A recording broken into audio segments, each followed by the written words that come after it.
Hey, everybody. Welcome back. I think this is our third podcast. It is our third podcast. And Chance, I heard a name suggestion. Are you ready for it? Yeah, give it to me. The Chance BS Happy Hour. I like it. I mean, does that mean Chance, Brian Stevens, BS. Oh, right? I didn't get the Brian Stevens yeah. part. Yeah, right. yeah. The BS part. Right. Yeah. And The happy hour part we can work on too. I mean, does that mean we could have alcohol when we do this? I mean, maybe, but not today, not the other two. Okay. So no alcohol today. Yep. And it was a name suggestion, everybody. Name suggestion. We'll see what hits. And these things aren't going to go an hour either, right? No, they're never going to go an hour, I don't think, unless we start bringing on some guests. And we've had actually a few people that we want to interview that are interested in it. There's some potential lawsuits in the city going on that people are curious to know what's going on behind the scenes. Maybe we'll start digging into that. What do you think? Yeah, I think it'd be great. Right. Let's get the municipal races out of the way. Yeah, I think so. We are certainly worried right now about a Memphis city election. Early voting is coming up. Early vote's coming up, and I think it's time for our weekly update on our tracking poll. It is, and you've got it in front of you, and I'll share it on the screen right now. And so you haven't really dug into these results yet. No, I haven't. I literally got these about 10 minutes ago. All right. Well, it's up on the screen, brother. I've got the latest tracking results, and you're going to see a few different things. And I bet you'll have the same questions as everyone else. So start after me. The first thing I want to say, what's that big old green pie slice? Undecided, 23.1%. What's that about, Brian? Yeah. So we always track it in different results. And remember, this is a tracking poll, which means we're adding new people every week and dumping off people from the furthest back week, right? So it's about 3 weeks ago, we dumped 50 people and we add people every week. So you can see some movement. But I want to do a little something different this week. Yeah. So last week and the week before, we didn't have any undecided shown in the pie chart. All right. So the reason for that was pretty simple. I'm trying to force people to make a decision. Because if you're going to go vote, you're not going to mark the box undecided, you're going to pick somebody. But there really wasn't much change from last week to this week. So I'm showing you the undecideds right now. And I think the way to look at that is these are all people that last week were in a camp, but when you really ask them, are you undecided? And they go, yeah. The biggest block, by the way, looking at this is undecided. All right. So let's go back to what we thought our original projections for turnout's going to be. What, 105,000? No. You think 95? You always. I think it's nice to put a number to what these numbers represent. Yeah, I think simplicity right around 100. All right, plus or minus 5,000. So let's go with 100,000. So if undecided candidate was actually running for mayor, it'd have about 27,000 votes. Well, if it's under my premise of 100,000 people, 23,000. 23,000 right? Votes. Okay. Yeah, 23,000 votes. So that's 23,000 votes that are going to be allocated to somebody. Right. Gotcha. Okay. And I've heard some people get out there and say the first to 30 could be the first to 27,000 wins. I think it's 27,000. Yeah, it won't be 22,000. It won't be 20,000. Right. So when you look at that and you look at where the race is today, I look at Paul Young at basically 20% of the vote. He's been there now for 5-6 weeks. So to get to 25,000, he needs to pick up, 25% of the undecideds? Yeah, but I don't think that everyone in every camp is super solidified in that camp. So I think you could get some pushing and pulling even of his base of 20% right now. So like you could make an assumption he's got a base of 20%, but that could easily drop by 5,000. So he might, if I was running his campaign, I'd want to pick up 10 to 15,000. So 50%. Yeah. And because you also want to shave off some votes from some other campaigns. I know I'm getting a little technical, but no, but so let's just say the next mayor is going to be anyone who could pick up between 30% to 50% of the undecideds today. Well, yeah, I think 25-30% of the undecideds and scrape some from the weaker candidates, and people will start to radiate away traditionally from the people that just are it's a harder hill for them to climb. Right. So I mean, I'm a percentage guy, math guy. So if I take 50%, it's about 11 points, and I add that to Floyd Bonner's 15%, that's 26%. 26. So he's in it. Harrington, 17.5. He needs a little less of the undecideds if he keeps his base, which he's been at pretty steadily. So he's in it. Yeah. Right. So when I look at this, you still have basically a really strong 3-person race. Yeah, and so we're shooting this on September 7th. Uh-huh. this poll closed 2 days ago, and the thing I'm really interested in is the lack of movement in the last 2 weeks. I find that to be odd. Well, we talked about commercials in our last podcast and advertisements and how that's moving the needle or not. You're starting to see some endorsements roll out. We had some endorsements announced this week. Yeah. But really, to me, the question is, Brian, how do you reach these undecided voters? Well, and who are they? Yeah, and it's why don't we scroll down to a little bit of the demographic demos on this poll so you know who's in it. So once again, 4.8% margin of error. That's important. So let's talk first about. I got to make sure I know what screen's up here. What is your political philosophy? Now, this is we've always asked 2 questions for the demographic information. What party is your affiliation? But what's your political philosophy? And you're going to see some differences in this, right? You'll see this seems like a lot. 23% conservative, 19% liberal, so basically 30% liberal, and this is showing about 30% conservative, 40% moderate. Mm-hmm. It doesn't sound like Memphis, right? Because there's a lot more Democrats than Republicans. Yep.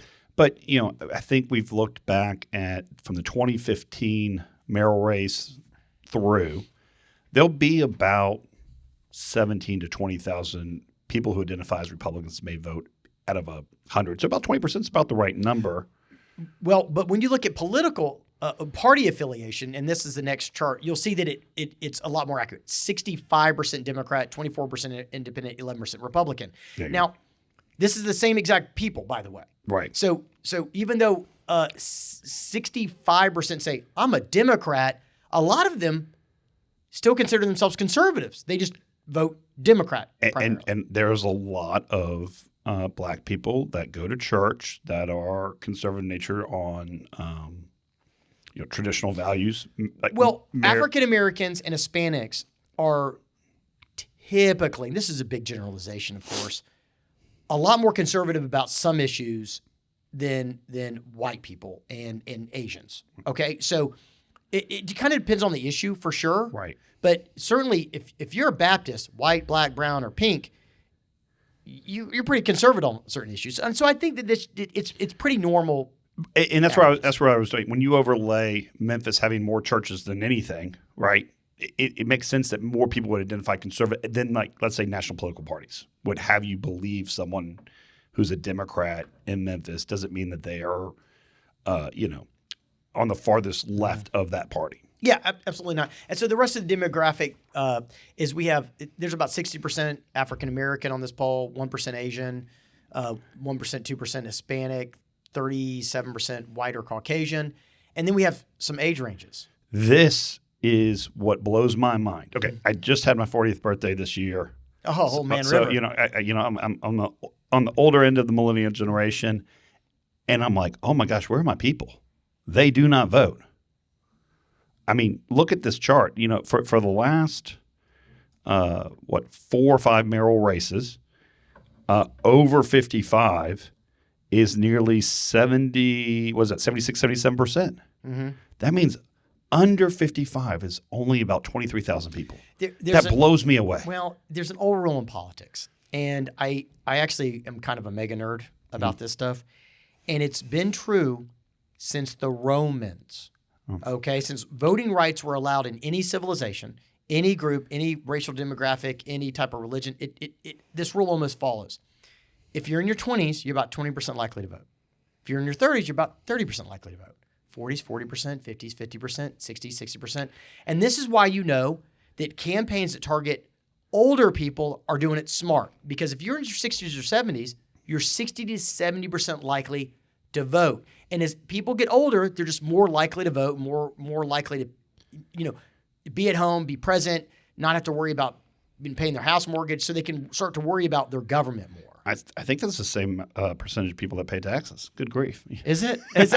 So you're the math guy. 20% of 20-year-olds pay taxes. Anyway. Yeah, I mean, as an industrial psychologist, I always look at the movement of humans as groups, right?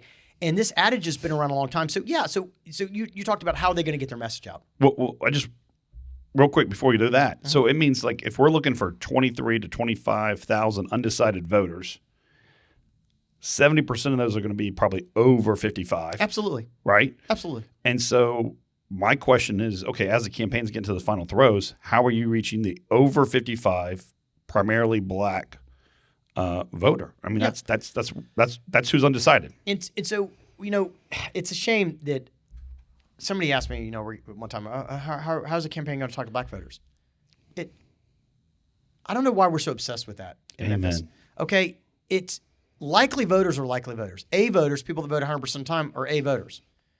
B voters vote 80% of the time. I don't party affiliation with remember, Memphis is a nonpartisan race. So on the ballot, you don't have an R or D by your name. It's a name. It's a name. I like that. I feel like that's a great way to do it. People got to do their homework. And so to just vote party line or political philosophy line. Like, go and learn about the candidates, right? So the issue is, how do you talk to any people? Well, you've got to go meet them where they are, right? And so you have to know something about the people you're trying to communicate with. That's always the first step, right? And so the campaigns we've run, we understand the demographic group. And if they're older, well, you're not on TikTok. Right. I mean, what a waste of time. I mean, it's funny. I remember when Obama got elected president, there was all this rhetoric online that he was the first candidate to raise all this money through social media, and he was the first candidate. No, he wasn't. It was rhetoric. Obama won because he used old school, traditional, hard campaign tactics, like good foundational elements. He certainly raised money with social media, but he raised the most of his money by picking up the phone and dialing for dollars, just like everyone does. Right. Well, and look, from the polling we did in January, March, May, daily Memphians polling, everything else we've looked at it, I mean, we know where 80% of Memphians are, right? You're always going to have extremes on either side. So you're right. You're trying to get to this demographic group that has basically the same goals for the city.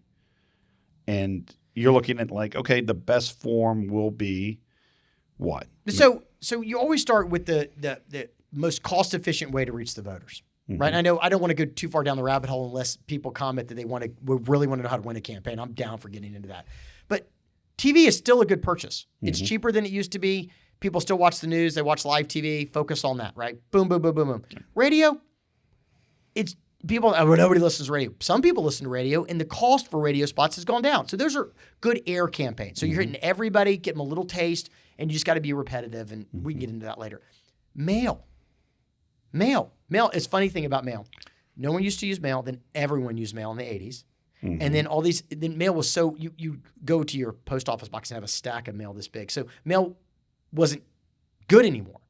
But now people stopped using mail. So now mail's great, right? Because y'all got a piece of mail in the thing, you know? I mean, I get mail coming back in vogue, especially if you're trying to reach an over 55 who are less mobile, right? So like, if you're under, 20, 25, 30, you may move 4, 5, 6, 7 times out. You may rent, you may be in multifamily, you may do a lot of stuff. So you don't know exactly where those people are living at the precise moment. Mail's good. It's a little bit more expensive than it was a couple of years ago with paper and all that. But if you can have a voter, remember mailing, you should mail A, B, C voters, people that vote a lot. It's 15 to 20 seconds before they throw it away. That ain't bad, right? That's almost a TV spot. And then a lot of times they leave it on their counter. But if you lived in a house in 15, 19, 20, 22 rolls around and you voted in that, it's pretty likely you're still in there in 2023. Yeah, you got to use mail. And then the other thing that I think is a new technology that people do not change, cell phone numbers. Does text and cell phone calling work? Absolutely. Look, and all these candidates, I mean, I'm on a lot of these, a lot of people are using email, by the way. Email is the number one form of communication. Cost ratio. I must get 40 emails a day. It's cheap. I know you don't pay attention to them, but you can just keep sending an email and it's super cheap, right? So it's not a big deal. So email's cheap. Text messages, great. Do it. Text messages are super great. Live phone calls. It's so personal. It's so nice. It's so hard to do. It's so expensive. It's so time-consuming, but it's effective. Knocking on doors.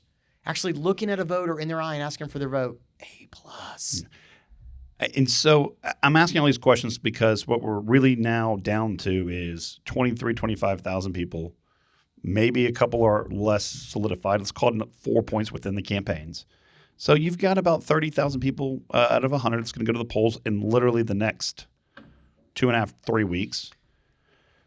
And the candidate that gets in front of them enough times with their messaging, because honestly, I still think a lot of the messaging is the same.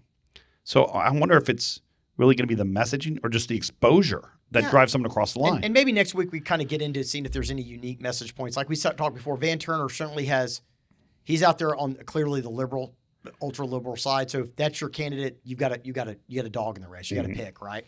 Everybody else, it's a little bit more clustery, a little bit more similar. So you just have to vote for the person you believe is going to get it done. But so we've got this. So this is September 5th. And like you said, here's where we're at right now. It's still 3 or 4 person race right now. I don't know if the candidates are, lower tiered, have got a lot of money and can jump up. I'm super curious about next week because early voting starts right on the heels of next week. And so next week we ought to start seeing mail, more text messages, TV ought to be blowing up.